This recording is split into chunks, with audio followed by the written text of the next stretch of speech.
Hello and welcome to Crime Through Time, your monthly exclusive snapshot of crime history. Peter George Dinsdale is one of the UK's most prolific serial killers, yet he's also one of the least known. A pyromaniac who would confess to 26 charges of manslaughter in the 1970s. On the evening of the 4th of December 1979, Edith Hasty and her sons Thomas and Charles, aged 15, Paul 12 and Peter 8 were all asleep in their home at 12 Selby Street, Hull, East Riding of Yorkshire, when fire broke out in the front of the house. Charles managed to rescue his mother by forcibly pushing her from an upstairs window. She escaped with just an ankle injury, but he couldn't reach his brothers, Paul and Peter. Charles suffered almost complete burns and died the next day. Paul and Peter would be rescued by fire crews and taken to Pindersfield Hospital in Wakefield, West Yorkshire, where they were cared for at their specialist burns unit. Thomas, whose bedroom was located at the back of the house where the fire was less intense, was rescued with only minor injuries. The brothers fought for their lives, but Peter would pass away 2 days later, and Paul after 9 days. The family dog also perished. Thankfully, Angelina, aged 16, Nicola, 11, and Peter's twin Sophie had been staying with a relative that night. Tommy Hasty, Edith's husband, the children's father, was in prison at the time of the fire, but was immediately released on compassionate grounds. When investigators examined the scene, they discovered the presence of paraffin on the floor of the front porch. It was concluded that the fire was the result of arson, and a makeshift incident room was set up in a former police station on Gordon Street. The Hasty family, in particular the men of the family, were known troublemakers, what would now be termed antisocial behaviour, including petty crimes, and they had many vendettas against them. The police were shocked at the attitude of the local community. Instead of the expected outpouring of sympathy and grief and a willingness to cooperate in order to bring the perpetrator to justice, the community was casual and unfeeling. There was a general consensus that they had it coming.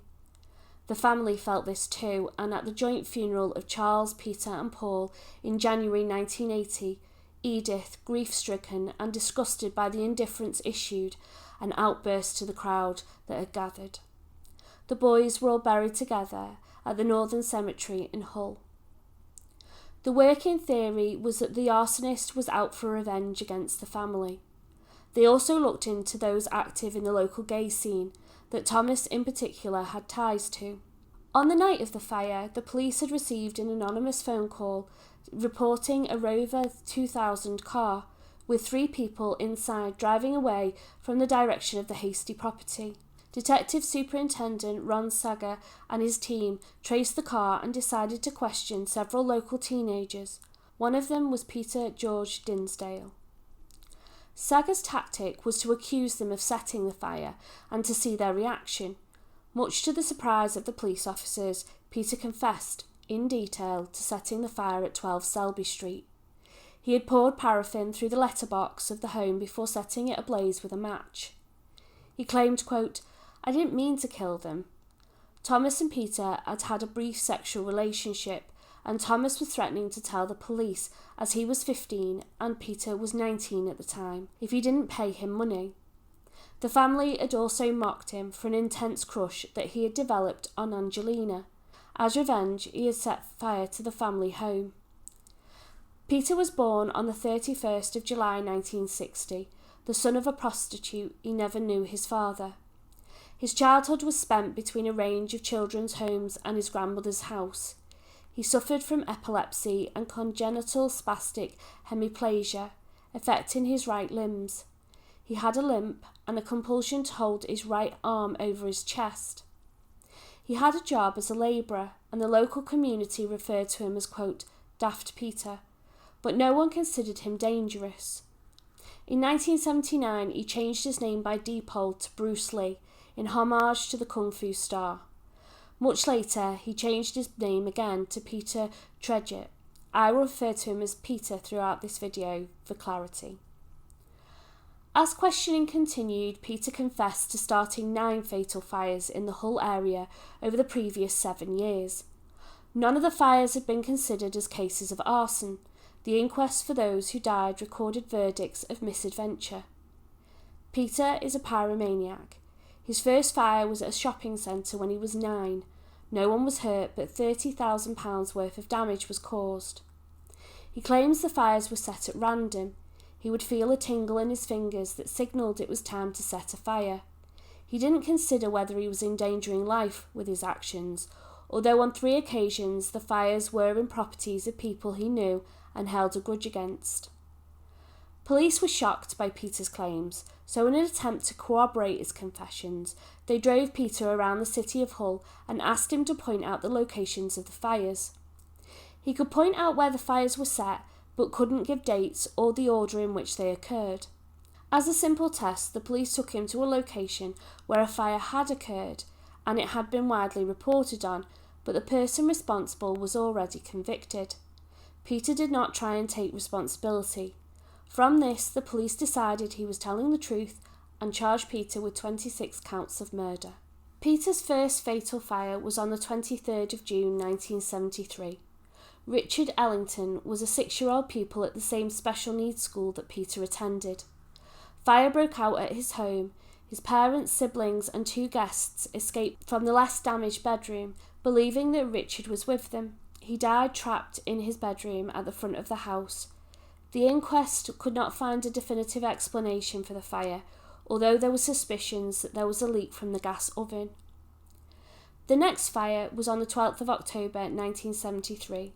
Bernard Smythe, aged 72, was a reclusive hoarder who suffered from dementia. He passed away when fire engulfed his squalid house.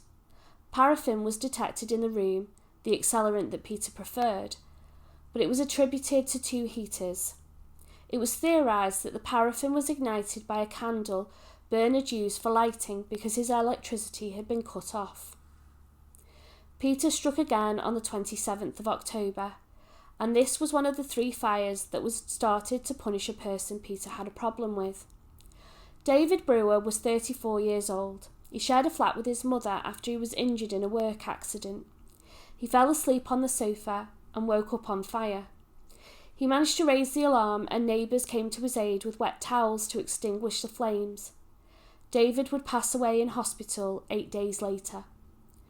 At the inquest, it was concluded that clothes hung by the fire to dry had caught fire, despite there being no damage to the flat other than the sofa and the surrounding floor.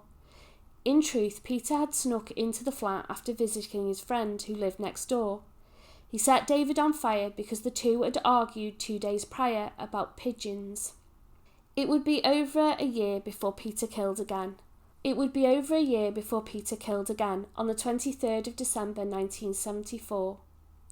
Elizabeth Roker, 82 years old, was in her living room, where she often slept at night, when her terraced home caught fire. She was a smoker who also dried her clothes by the fire, so despite her family saying how careful Elizabeth was, the inquest ruled that she had started the fire herself. Andrew Edwards, a baby aged 1, would be the next victim on the 3rd of June 1976. His great-grandmother was babysitting him and his 2 older siblings. Andrew was sleeping upstairs when she discovered a fire coming from the understairs cupboard. She was able to grab the 2 older children and neighbours called for the fire brigade. Only then did she remember that the baby was still inside. By then it was too late. The inquest found that the older boy must have started the fire playing with matches. There was no evidence to support this conclusion. The great-grandmother was so consumed with guilt that she would be committed to a mental hospital for treatment. January the 2nd, 1977 saw Peter claim his youngest victim, 6-month-old Katrina Thacker. She passed away in her cot in the living room of her home in the time it took for her mum to take her sister to the toilet. The fire was stacked with fuel, but it wasn't lit. Despite this, the inquest found that the fire was started when a spark from the fire set the room alight. Peter was known to the family. They all shared an interest in pigeons. However, they had recently fallen out over Peter walking into the house uninvited. Just 3 days later, Peter's most deadly fire was set. On the 5th of January 1977, a a fire was set at the Wensley Lodge residential home, killing 11 residents. It started on the first floor.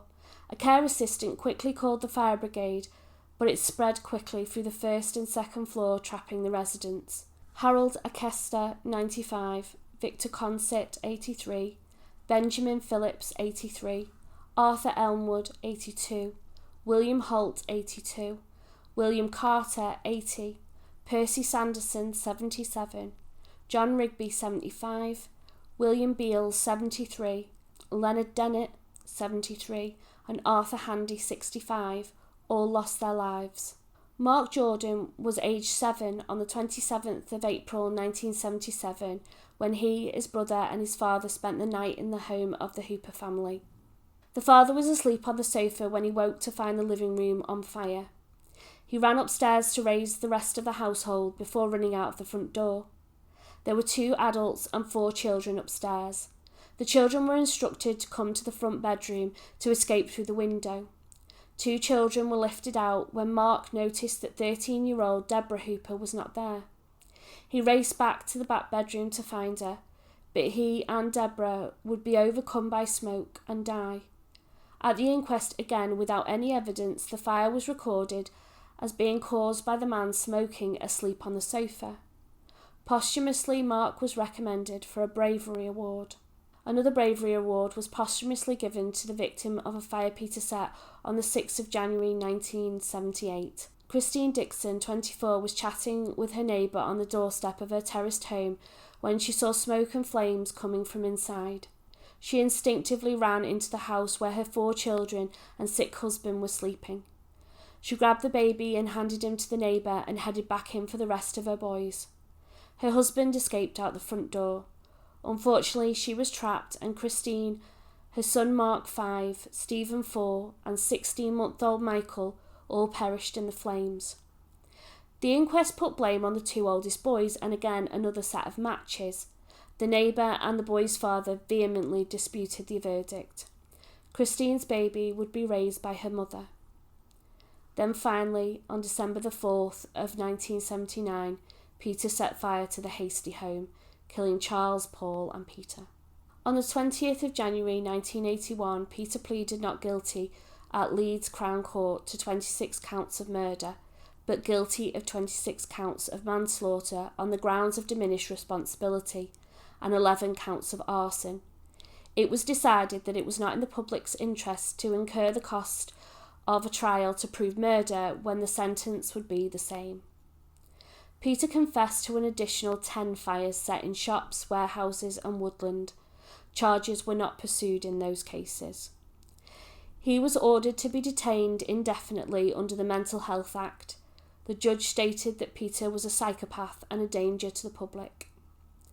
At first, Peter was not sorry for his actions because he didn't intend for anyone to die. But by the time the trial ended, he offered his apologies to the family. He stated, quote, "I am devoted to fire. Fire is my master, and that is why I caused these fires." The Hasty family would suffer more tragedy before Peter was convicted. In July 1980, Thomas Hasty Sr., the victim's father, was killed in a motorbike accident which also injured his daughter Nicola, who was a passenger. Just 2 months later, Edith Hasty gave birth to a baby boy. Peter was initially taken to Park Lane Special Hospital in Liverpool, but was later transferred to Rampton Secure Hospital. The case got little publicity, even though at the time he was the UK's most prolific serial killer, possibly because he was found guilty of manslaughter rather than murder, but mainly because a much more high-profile trial was going on at the time, that of Peter Sutcliffe, the Yorkshire Ripper. In retrospective serial killer documentaries, Peter is rarely mentioned, but he is mentioned by name in Season 1 episode titled Compulsion of Criminal Minds. Reed quotes him saying, "I am devoted to fire. Fire is my master," as the motive for the killings.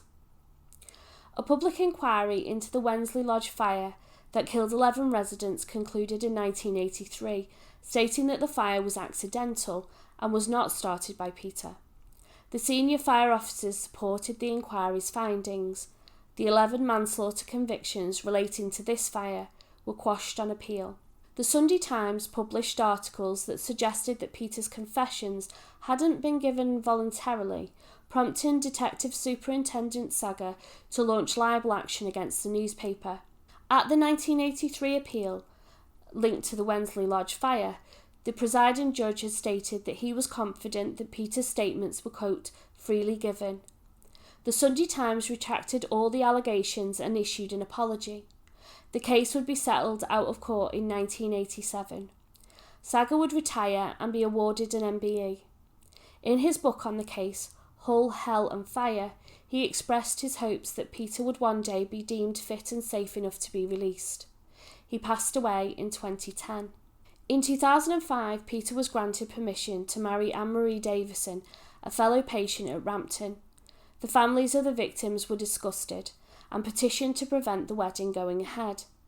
The authorities assured them that while Peter had the legal right to marry, he would not be entitled to consummate his union.